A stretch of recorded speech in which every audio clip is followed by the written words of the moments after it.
Don Global presents the DG Recruit podcast on everything headhunting and recruitment. Achieve the life and career you envision. What's up, game changers? It's your host, Don, founder of Don Global, the headhunting and career coaching company helping you achieve the life and career you envision.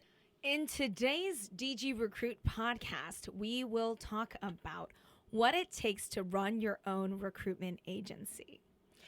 This is a topic that is asked by a lot of people who are either experienced or have no experience, which cracks me up because I have never met a single industry that is a professional service that is challenging, where people who have never done the job think that they're now qualified to run a recruitment firm.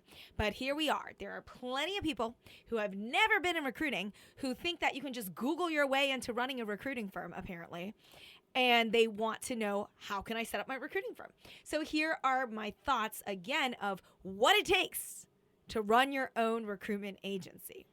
And let's just say you can do it. Like, of course, in the world, if you want to do something, it is achievable. This is nothing that is like creating like a new chemical compound. It is not that complicated. But at the same time, running a recruiting firm is no joke. It's a serious business. So let's start off with the first ideal tip is that what you need to start a recruiting agency is you need to understand how to handle clients. Now, this is challenging because some people who think that they can run a recruiting firm have actually never serviced clients before. So that's kind of crazy to me. Servicing clients requires that you know how to deal with their objections, how to deal with understanding how they work with recruitment companies. If you have never serviced a company as their headhunter before, how do you even know what the contract terms should be? As in, what are guarantees and rebate periods? Even that alone confuses a lot of people. What about the representation period of when you submit a candidate? How much longer ago did they need to have been submitted so that you can now re-represent them? These simple things are gained through experience for the most part. Nobody just waltzes into running a recruiting firm and just knowing this stuff magically. A lot of us, it's a case-by-case subjective basis because maybe for a certain client, yes, you will have an X amount of representation period. For another client, you might have a different representation period and you might have different clauses. What are all the rebate/guarantee clauses that are possible? If you have never ever sold to a client or did a recruiting deal, how the hell would you know? The reality is people don't know. Even people who are doing recruiting may never have been given the authority to negotiate these contract terms because they're working as a split desk recruiter. So that brings me to my second point. Do you have experience actually sourcing high value candidates that are beyond what you're doing in your limited scope? Because a lot of times people are like, oh yeah, this works. It only works because you got a sales leader that pretty much set the game up for you. All you have to do is just find the candidates. It's the easy candidate market. Now, when you work on highly niche, high-end recruitment markets, you actually have to be extremely savvy on how you're going to get clients and candidates to engage with you. So let's say, for instance, executive search. I was doing deals at 6 figures a pop. Now, those people as candidates are extremely challenging because I was doing executive search and these people are VP level and above, up to C level, up to board member level. Now, how do those people speak? They speak quite a lot differently than a manufacturing operations engineer who works as a mid-tier professional. They're just a different caliber talent pool. So even as a recruiter, are you fully equipped to deal with the more senior, more challenging levels of talent acquisition, as in acquiring talent who are extremely difficult to approach, are highly intellectual, smarter than your average candidate? Because as you go up the food chain, the stakes go higher. Right? You're no longer dealing with a, warehouse worker. You're dealing with an actual, head of position. And those people have a lot of tricky questions, and they're not going to trust just the regular recruiter because guess what? They've been in the business for quite some time. They have talked to quite a few recruiters. So they know who's the real deal, who's not the real deal. So number 2 is how much actual recruitment expertise and mastery do you have to deal with exceptional candidates that are really, really hard to find, really hard to win their trust, and ultimately monetize those people. right? Because that is how recruitment works. Number 2, do you know how to deal with the candidate side of the game? Number 3, is this what you want to do full time? A lot of people think that recruitment is just like a side hustle. It kind of isn't. It really is a main hustle, because the work it takes to get candidates and to build yourself up as a go-to industry connection, as a go-to vendor, is quite a lot. So whether it's us over here at DG Recruit, where we're freaking pumping out content like the Dickens, or it's you cold calling, hustling, calling. This is a manual job. There is no such thing as lead generating your way through it. And the people who are peddling this false truth to you are liars. You think that if there was some easy pill that would get us millions of candidates, we wouldn't have already done it? And that's the crazy thing about recruiting, is that so many people who don't have recruiting experience and who are not global top billers go and say that they have this magical solving pill, this magical, candidate generation strategy that apparently all the other top billers are somehow not already leveraging. That to me is so arrogant, so hilarious, and it's just peddling medicine to the people who are ill and just want to cure all. And the reality is there is no cure all. Recruiting is very manual. You need to have lots and lots of time at your disposal to invest into this business in order to get what you want out of it. Because especially if you're setting up a brand, you have to do quite a lot of work to win market share.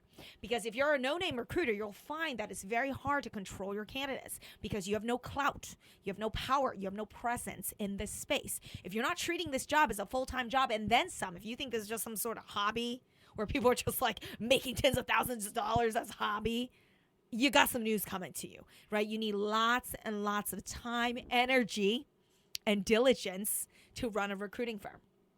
The next thing you need, number 4, is you actually have to have really strong sales abilities.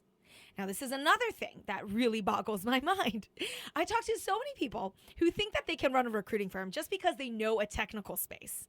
Let me burst your bubble. Just because you are a software engineer does not mean that you are going to be a great recruiter for software engineers, because the skill set that it requires to be a software engineer is completely separate than what it takes to recruit for these people.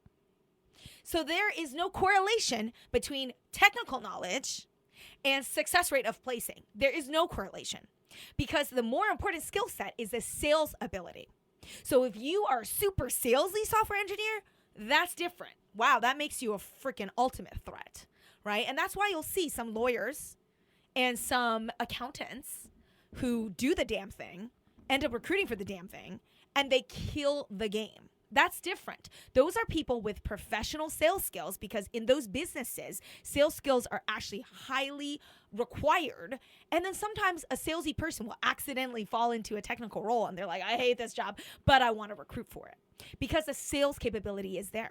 They know how to speak. They know how to communicate with clients and candidates.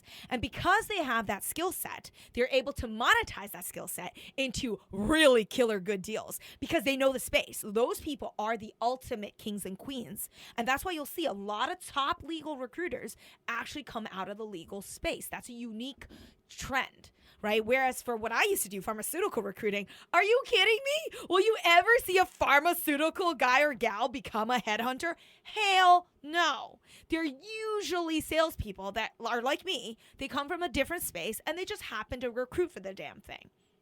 There is one guy I can think of that actually is a PhD and recruits for executives, and he's not very salesy. Like, if I compete against him, I will win 9 times out of 10, because he is not salesy. He's not able to win the clients over and the candidates over the way he needs to. So technical skills is not that important. In fact, people who rely on technical skills fall into the weeds. They're so busy arguing over semantics that they're not really able to take a step back and win the search and actually suffice to fill the search, because they're too busy arguing with people about what's right and what's wrong and talking about the intellectual side of things, right? So that's something to be very careful about. Just because you know a space does not translate into direct recruitment excellence within the space.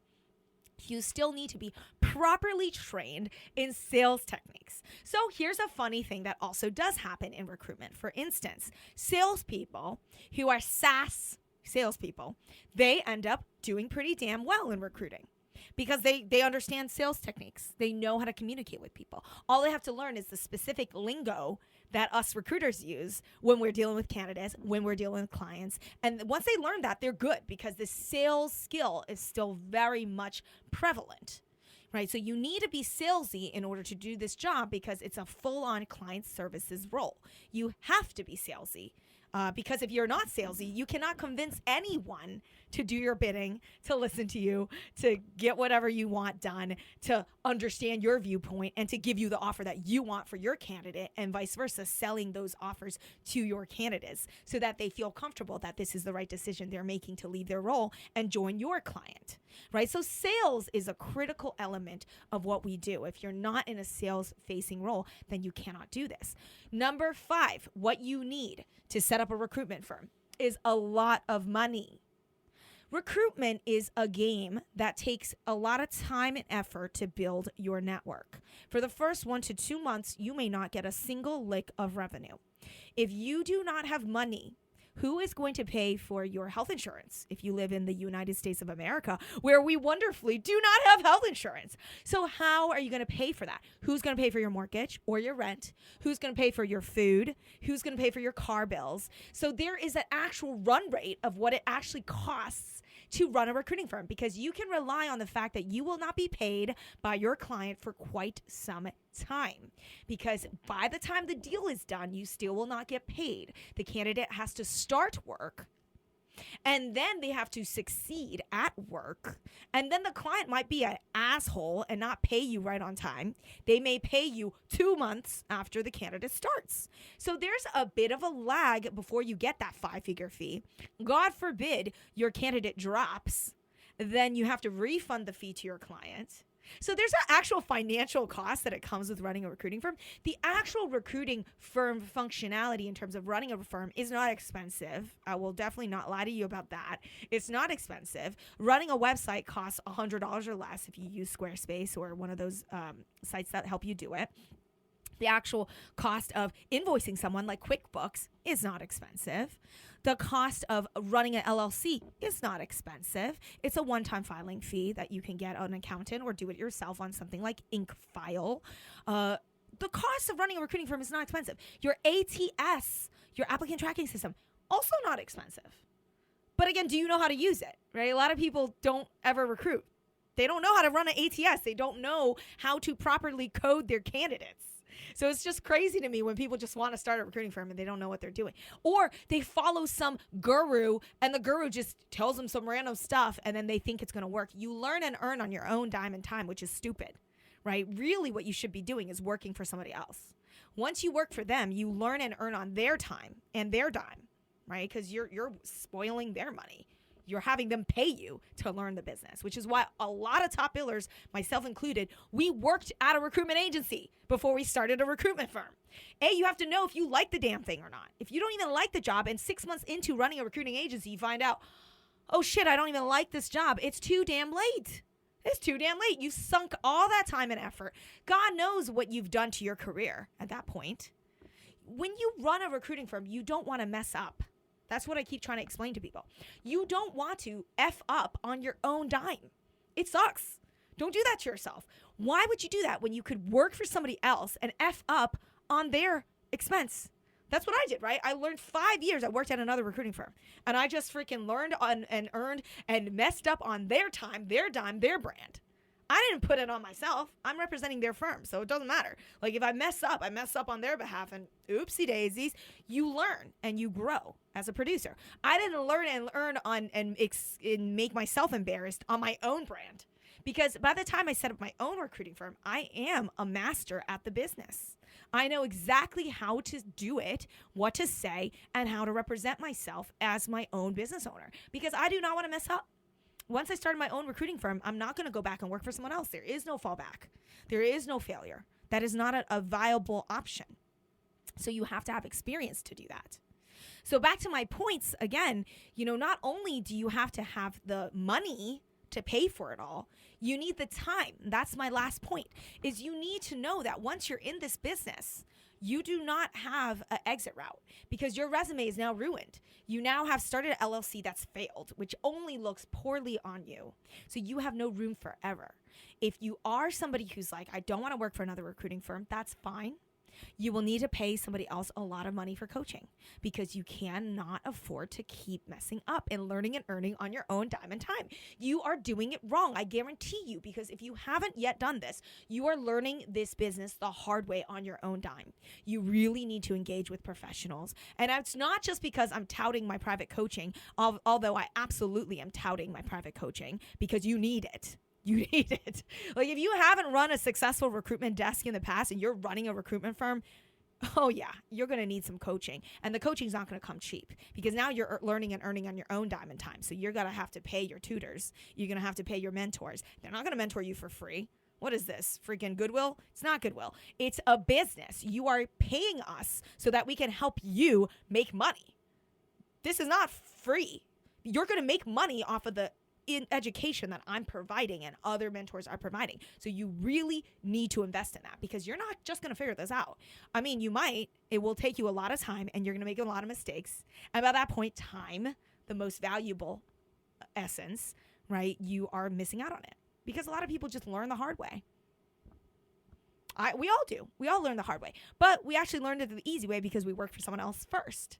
And because we worked for someone else, we already figured out the game. So by the time we set up our own recruiting firm, we are pros. And the success rate is very, very high. And that's why my recruitment firm is successful. And I make 6 figures plus a year. And I live a very comfortable life because I know what the hell I'm doing. And I know it because I invested 5 years of my time making money for somebody else. And because I proved that over and over again to the tune of millions of dollars and being a sales leader, I was able to have that confidence to run my own recruitment firm successfully. So whatever the case may be, think about this. The last tip that I actually forgot I need to mention, if you have recruitment experience or not, you might be running a recruiting firm with somebody else. And I will tell you from my own personal experience, finding a trustworthy business partner is tough business. My own business partner was not very helpful, was not very hardworking, was kind of a mooch, and took a lot of money on his way out of my business. And when I closed my business out, I actually lost a lot of money because he shirked my trust and took a lot of money from me. And that's what happens. You might just be in business with the wrong person. Now I have the right business partner. I love my partner, Grace. She is trustworthy. She is not going to mooch off of my hard work. She actually works hard herself. And because I found the right business partner this time around, we are working at a much better clip of success and we fully are comfortable and we're free to do whatever we want and build whatever we like because we found the right person. And this is the sad part of running a recruiting firm. Sometimes you just happen to align with the wrong people. This is why, through the last 4.5 years of running my recruiting firm, recruiting recruiters, not only have I suffered finding the wrong business partners and the wrong staff that were not a fit and did not really help me long term, those people came and went. And you will see that when you look at other recruiting firms. You will see that they have come and gone. You'll see a recruiting firm is having a hot shot moment, and then 2 years later, they're out of business, or they broke up the partnership and they rebranded under another partnership. This happens quite a lot in our industry because you cannot trust people. If there's money involved, they will do what's best for them. And you can't blame them because that's human nature. You can only blame yourself for trusting the wrong people, which I have done in my life. Thankfully, it was short-lived, relatively speaking. 3.5 years is not that short, but at least now moving forward, I'm under the right structure. I'm with the right people, and I have the right approach to find success in this next leg of my experience as a recruitment entrepreneur.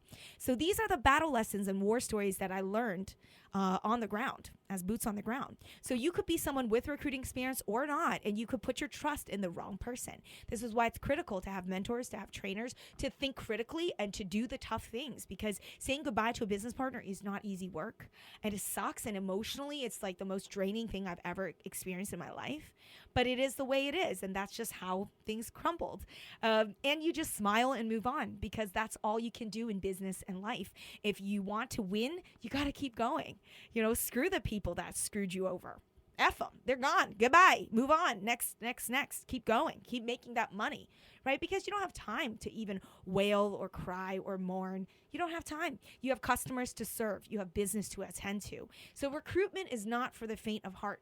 Anyone who thinks that it's an easy gig or it's a part-time job or that they can just learn it on the fly, you're underestimating how hard it actually takes to run a recruitment firm. This is fundamentally why recruiters get paid so much money still. We get 25 to 30 to 35% of every single deal because it is very hard work to run a recruitment business. If it was any easier, our fees would come down by the double-digit percentage points, and it has not. Real estate, on the other hand, is easy to do, which is why their fees are cheap, 5%. That's average to sell a house. Not for recruiting. Recruiting is 20 to 25 to 35% to run a deal because running a deal is hard work and it takes a lot of patience and effort to get paid. Don't underestimate this. If you do, you will find that it will be to your own detriment. So keep following the DG Recruit podcast. Keep following my YouTube channel and my other stuff. Now I'm really blowing up on TikTok. I just doubled my TikTok count. Let me know what you need me to talk about. Follow me on all the socials. Let's get connected and ask me any questions as they come up.